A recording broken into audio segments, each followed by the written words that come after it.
성경 봉독하겠습니다. 에베소서 2장입니다.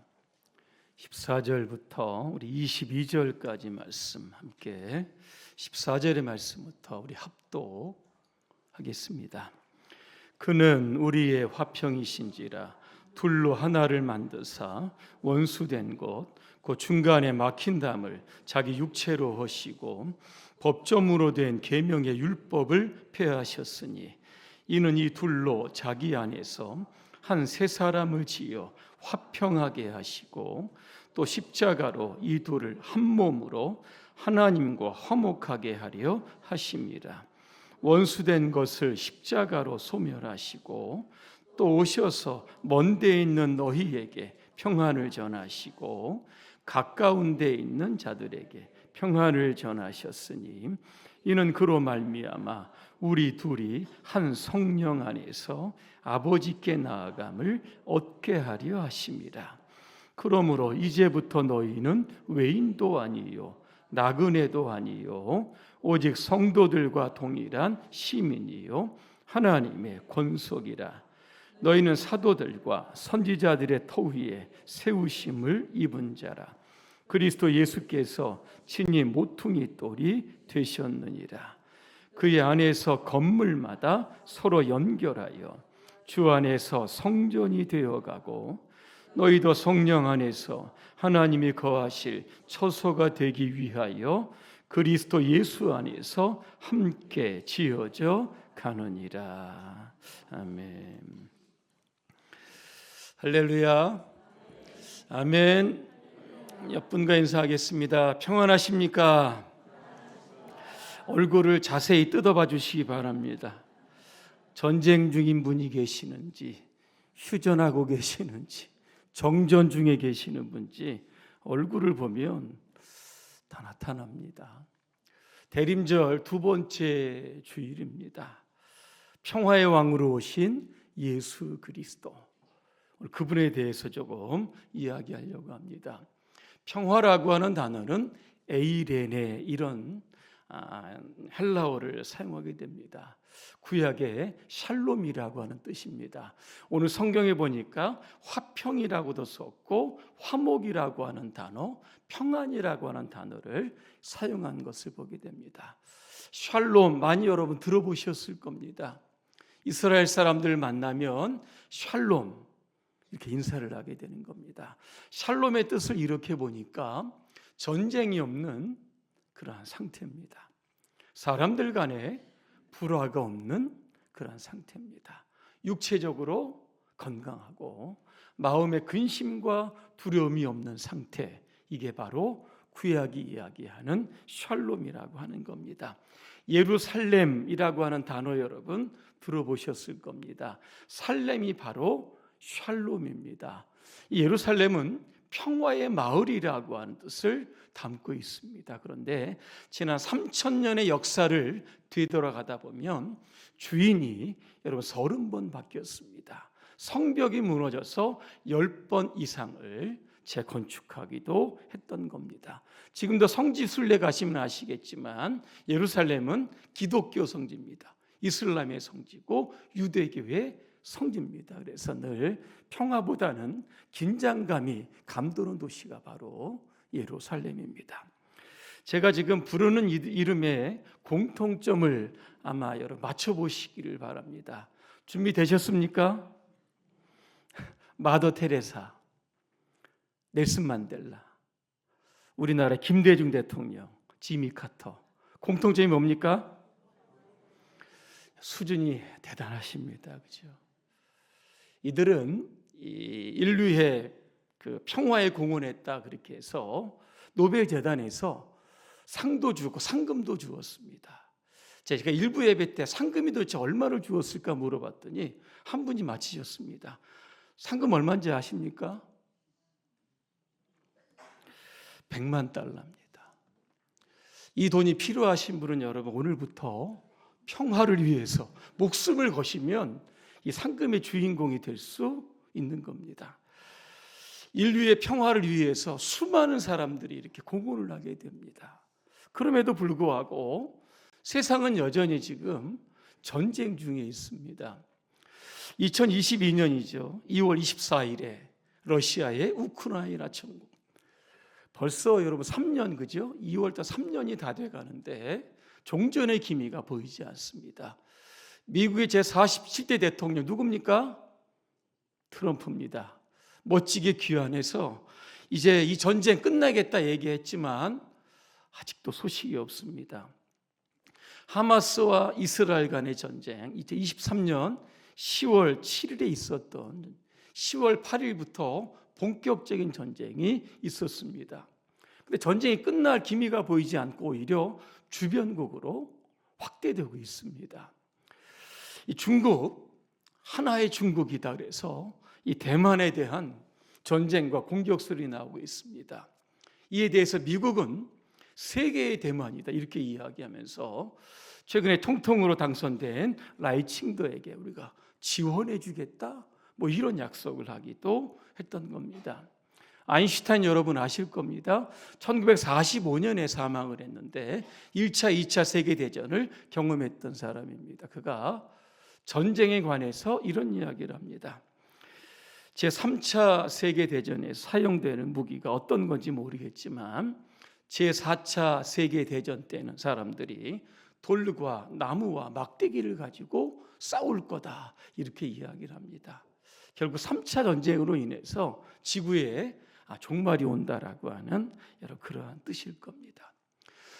전체 그 세계 역사를 이렇게 보니까 전쟁은 조금씩 줄어가는데 여전히 이 내전 국가는 많이 늘어나게 되어 있던 겁니다. 대한민국을 갈등공화국이라고 합니다. 요즘도 굉장히 여러분 시끄럽습니다. 갈등이라고 하는 단어를 좀 한자로 찾아보니까 칡갈자에다가 등나무 등자를 쓰게 됩니다. 똑같이 콩과에 속하는 식물들인데 성격이 다 다릅니다. 칡은 오른쪽으로 감아 돌고 등나무는 왼쪽으로 감아 돌게 됩니다. 두 나무를 함께 이렇게 세워두면 서로 얽히고 설키게 됩니다. 지금의 세상이 바로 갈등의 사회입니다. 그래서 만나면 싸우고 대립과 갈등이 있던 것을 우리가 보게 되는 겁니다. 그로 인하여 지금 대한민국은 울분 사회가 됐습니다. 울분이 뭡니까? 화병입니다. 분노가 쌓여서 답답한 상태입니다.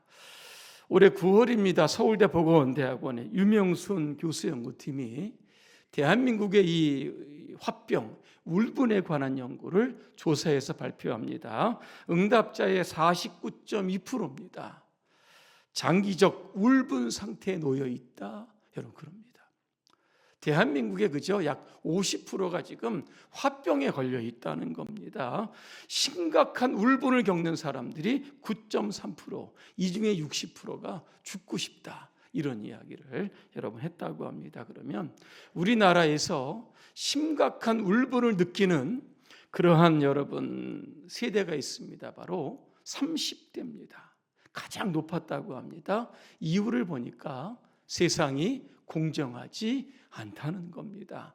공정하지 않은 세상에서 살아가려고 하다 보니까 모욕도 받고 부당함, 여러 스트레스로 인해서 울분이 쌓여가고 있다. 그러한 조사 결과가 나왔던 겁니다.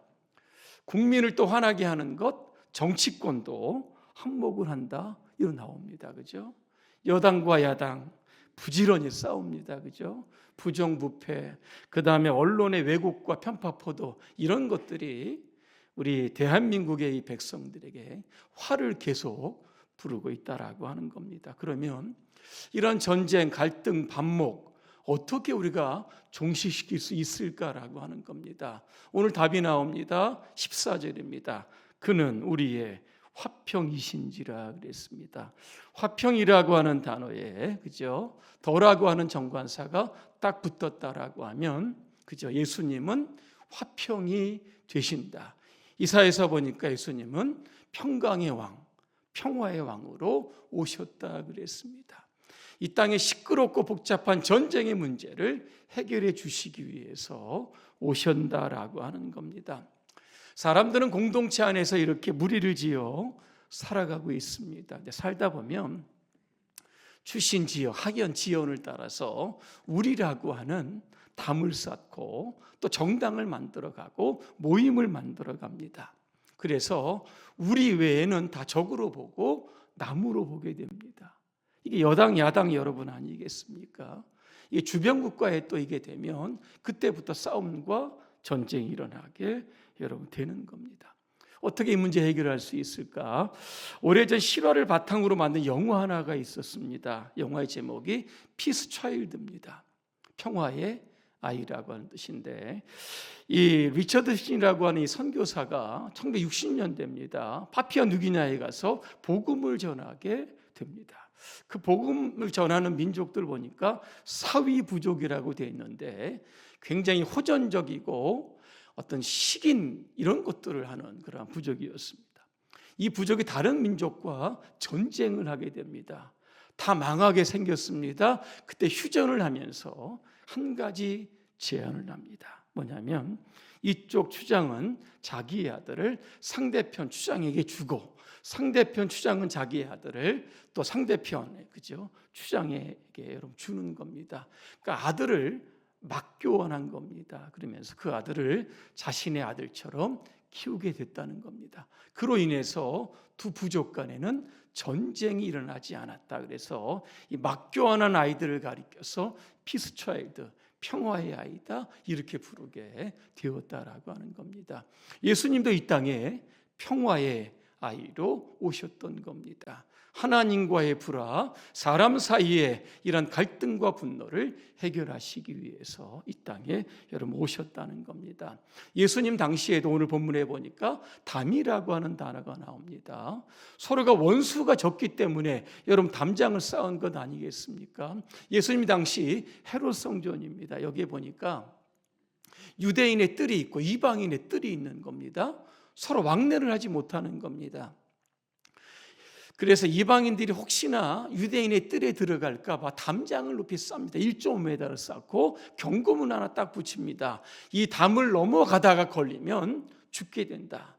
이 죽음의 책임은 당사자에게 있다라고 하는 겁니다. 이런 이유로 인해서 유대인들이 이방인들을 개취급합니다. 왜? 구원받지 못한 백성이니까 지옥의 땔감이다 이렇게 조롱하고 무시하게 됩니다. 이방인들과 식사도 하지 않습니다. 결혼도 하지도 않고 사업도 하지 않았던 겁니다. 근데 예수님의 피로 이 담을 허무셨다 그랬습니다. 예수님의 피가 이방인과 유대인의 차별을 철폐하고 하나가 되게 하셨다는 겁니다. 도대체 예수님의 피가 뭘까라고 하는 겁니다. 예수님의 피는 온 인류를 향한 속죄의 피입니다. 유대인만 구원받는 게 아니라 이방인도 예수를 믿으면 구원받게 되는 겁니다. 그래서 예수의 피로 인해서 모든 인류는 하나님의 백성이 여러분 되게 되었다라고 하는 겁니다. 오늘 이 시대도 보면 여러분 수많은 담들이 있습니다. 철의 장막 여러분 들어보셨죠? 죽의 장막 이것도 아마 들어보셨을 겁니다. 베를린 장벽도 무너졌고 우리나라에 여러분 383 철조망도 여러분 있는데 언젠가도 이것도 여러분 무너질 겁니다. 교회 안에도 이런 보이지 않는 담들이 여러분 있는 겁니다. 마음에 드는 사람들끼리 신앙생활하고 그렇지 못하신 분들은 그죠? 전혀 관계없는 오늘 이방인처럼 보시는 분들도 있는 거예요. 이 담을 여러분 허물어야 하는 겁니다. 예수님께서 십자가에 죽으실 때 자기를 죽이는 그러한 로마의 군인과 사람들을 향해서 기도를 하십니다. 어떤 기도를 하십니까? 용서와 화해의 기도를 하시는 겁니다. 아버지여 저희의 죄들을 사하여 주시옵소서. 지금 저들은 자기들이 무슨 일을 하는지 알지 못한다 그랬습니다. 죄 없는 예수님을 죽이면서 그저 죄 있는 것처럼 신성모독이라고 하는 그러한 죄를 뒤집어 써서 죽이는 저들을 향한 그 주님의 마음은 증오와 분노와 대립과 멸망이 아니라 결국은 사랑과 용서였다는 겁니다. 스데반도 그랬습니다. 돌로 자신을 치려고 하는 그러한 사람들을 향해서 이 죄를 그들에게 돌리지 마옵소서. 그렇게 기도하고 돌에 맞아 순교하게 여러분 되었다는 겁니다. 교회는 어떤 곳입니까? 정면에 여러분 십자가가 있습니다. 십자가는 수평과 수직이 만나는 곳입니다. 하나님과 하나가 되는 것이고 성도들 간에 하나가 되는 겁니다. 왜? 예수님은 십자가에서 죄의 문제를 해결하셨기 때문입니다. 그로 인하여 하나님의 평화가 가득한 곳이 바로 예배당이 되어야 하는 겁니다. 우리도 신앙생활 이렇게 해보고 저도 목회를 이렇게 하다 보니까 하나님과의 관계가 좋으신 분들도 있는데 어떤 분들은 또 성도들과의 관계가 좋지 않은 분들도 여러분 있습니다. 근데 이거는 문제가 있는 겁니다. 왜? 18절에 이렇게 보니까 우리가 예수 믿고 구원받았다라고 하면 우리가 하나님께 나아갈 때 한 성령 안에서 혼자 나가는 것이 아니라 어떻게 해요? 다른 사람들과 하나가 되어서 나간다, 이런 표현이 여러분 사용되어 있습니다. 마태복음 5장 23절과 24절입니다. 재물에 내가 성전에 좀 헌금을 드리려고 가는데 누군가의 불화했던 생각이 번뜩 나는 겁니다. 그러면 잠깐 보류를 하고 그 사람과 화해하고 하나님께 예물을 드려라, 이렇게 말씀합니다. 요한일서 4장 20절 21절입니다. 누가 하나님을 사랑한다고 하면서 자기 형제를 미워하면 그는 거짓말쟁이입니다. 보이는 자기 형제를 사랑하지 않는 사람이 보이지 않는 하나님을 사랑할 수 없다 그랬습니다. 이 알렌 크라이드가 쓴 초대교회 길을 묻다라고 하는 책이 있습니다. 로마 박해 시대에 순교했던 그리스도인들에 대한 이야기를 사용합니다. AD 200년입니다. 북아프리카 카타르그에서 원형 경기에서 그리스도인이 지금 죽어가는 그런 장면이 여러분 나옵니다. 순교당하는 사람들이 이렇게 보니까 퍼피투아라고 하는 귀족이 있습니다. 여인입니다. 여인을 비롯해서 노예를 비롯한 각계각층의 사람들이 지금 원형 경기장 안에 있는 겁니다. 이제 검투사들이 나와서 그들을 죽이기 일보 직전입니다. 그들 마지막 순간에 서로가 서로를 향해서 입맞춤이라고 하는 인사를 하는 겁니다. 그거를 보는 많은 사람들이 굉장히 충격을 받습니다. 왜냐하면 당시 입맞춤이라고 하는 것은 같은 귀족끼리, 같은 가족끼리 하는 거지, 이게 노예하고 입맞춘 거는 상상할 수 없었기 여러분 때문입니다. 결국 이것들을 목격한 그리스도인들의 입맞춤은 당시 사람들과 존재했던 이 신분의 벽 아니겠습니까? 이런 것들을 여러분 깨트리는 것을 보고 굉장히 여러분 놀랐다라고 하는 겁니다. 오늘도 보니까 중간에 막힌 담을 허무는 그런 평화의 입맞춤, 결국 예수 그리스도 여러분 아니겠습니까? 또 하나, 유대인과 이방인을 이렇게 원수된 것, 갈라놓았던 것이 있습니다. 뭡니까? 율법이라고 하는 겁니다. 여러분, 하나님께서 이스라엘 백성 유대인들에게 율법을 주십니다. 이방인들은 주시지 않았습니다. 그러니까 유대인이 어떤 생각을 합니까? 야, 우리는 하나님의 택한 백성이고 율법을 받았다, 우월 의식이 쌓이는 겁니다. 그러면서 이방인들을 갖다가 차별하기를 시작을 했던 겁니다. 그래서 예수님이요, 율법을 폐하셨다는 겁니다. 다시 말하면 율법을 완성시켰다는 겁니다. 율법의 완성은 뭡니까? 십자가의 사랑입니다. 로마서 13장 10절입니다. 사랑은 이웃에게 악을 행하지 아니하나니 그러므로 사랑은 율법의 완성이다 그랬습니다. 이제는 율법이 있느냐 없느냐 이것 가지고 서로 차별하지 말고 예수 십자가 안에 서로 사랑하고 화목하며 살아. 15절에 보니까 한 세 사람으로 지으셨다 그랬습니다. 어떤 말씀이 생각납니까? 고린도후서 5장 17절입니다. 누구든지 그리스도 안에 있으면 새로운 피조물이라 그랬습니다. 내가 예전에는 이런저런 이유로 사람들과의 관계가 좀 불편했는데 이제는 예수 안에서 우리 모두가 다 하나가 여러분 되었다라고 하는 겁니다. 고린도서 5장 18절에 보니까 우리에게 화목하게 하는 또 직책도 주셨다 이렇게 말씀하고 여러분 있는 겁니다. 그래서 우리는 어디를 가든지 늘 이 예수님의 십자가의 사랑을 좀 기억을 하면서 화목해하는 자로 살아가야 합니다. 또 오늘 성경에 보니까 왜 우리를 예수님께서 이렇게 화목하게 하셨을까? 두 가지 이유가 나옵니다. 하나는 우리를 하나님의 가족이 되게 하시기 위해서 그런 겁니다. 19절에 보니까 마지막 끝절에 하나님의 권속이라, 권속은 하나님의 패밀리입니다. 예수의 피로 우리 모두가 다 하나님의 가족이 된 겁니다. 그래서 우리가 하나님을 뭐라고 부릅니까? 아버지라고 부르고 하나님 우리를 자녀라고 부르시는 겁니다. 오늘 서로를 뭐라고 불러야 됩니까? 남남이 아닙니다. 이제는 여러분 가족 여러분 되었다는 겁니다. 그래서 한 가족 안에서 우리가 싸우지 말고 평화롭게 지내야 된다는 겁니다. 또 하나는 우리는 하나님이 거하시는 성전이 되게 하시기 위해서 그런 겁니다. 오늘 20절에 보니까 예수님이 모퉁이 돌이 되셨다. 모퉁이 돌은 기준이 되는 겁니다. 기초가 되는 겁니다. 이후에 교회가 세워지는 겁니다. 오늘 교회가 세워질 때 여러분 벽돌을 사용한 것처럼 오늘도 성전은 성도 한 분 한 분이 바로 이 벽돌이 되어야 여러분 하는 겁니다. 그래야 건물이 이게 튼튼할 수 여러분 있는 겁니다. 벽돌이 몇 개 빠져나갔다 위험하지 않겠습니까?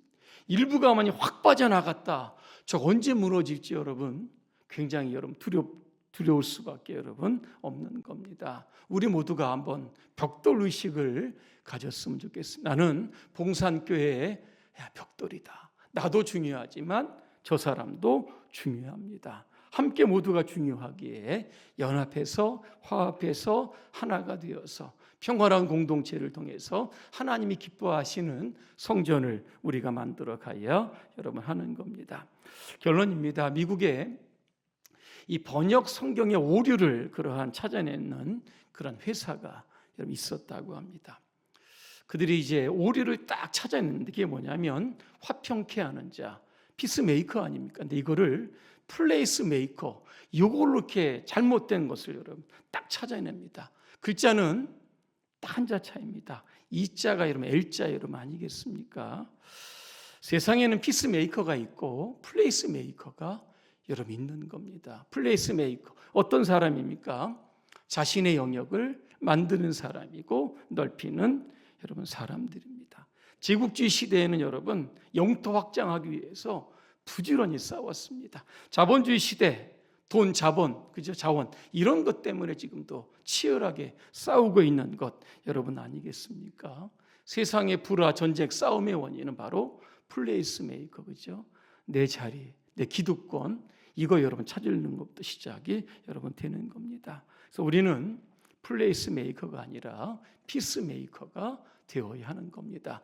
자리를 내어줄 수 있는 사람이 되어야 되는 것이고 십자가에서 내가 죽어야 하는 겁니다. 나는 죽고 없어지지만 또 다른 누군가가 그죠? 하나님의 일을 할 수 있도록 또 자리도 양보해야 여러분 하는 겁니다. 이 한 주간 여러분 살아가시는 동안 평화라고 하는 단어 여러분 꼭 기억하시고 이 땅에 진정한 하나님의 평화를 일구어 가시기를 주님의 이름으로 축원합니다. 기도하겠습니다. 주님을 기다리는 대림절 두 번째 주일입니다. 2000년 전에 주님은 평화의 왕으로 이 땅에 오셨는데 여전히 세상은 싸움, 갈등, 반복, 분쟁, 다툼으로 인해서 불안하고 여러분 혼란스럽습니다. 이 시대 우리를 피스메이커로 세워주심을 감사합니다. 화목하게 하는 직책을 주셨습니다. 주의 십자가의 사랑으로 용서하고 배려하고 이해하고 포용함으로 우리가 어디를 가든지 주님의 평화가 가득한 그러한 모임으로 만들어갈 수 있도록 우리 모두를 축복해 주시옵소서.